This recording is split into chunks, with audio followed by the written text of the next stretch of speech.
નમસ્કાર દર્શક મિત્રો, આપ નિહાળી રહ્યા છો N24 ગુજરાતી। તો નજર કરીશું આજના મહત્વના સમાચાર પર।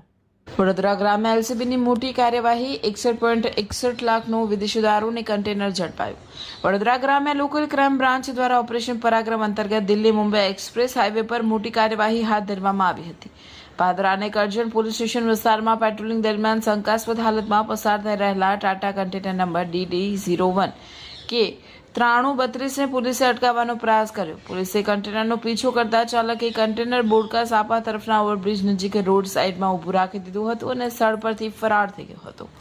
ત્યારબાદ પોલીસે કન્ટેનરની તપાસ કરતા તેમાં 379 પેટીઓમાં ભરેલી વિદેશી દારૂ અને બિયરની કુલ 8772 બોટલો મળી આવી હતી। પોલીસે દારૂનો જથ્થો જેની કિંમત 51,61,320 હોવાનું જાણવા મળ્યું છે, તેમજ આશરે 10 લાખની કિંમતનું કન્ટેનર મળી કુલ 61,61,320નો મુદ્દામાલ જપ્ત કર્યો છે। આ મામલે કરજણ પોલીસ સ્ટેશનમાં ગુનો નોંધવામાં આવ્યો છે।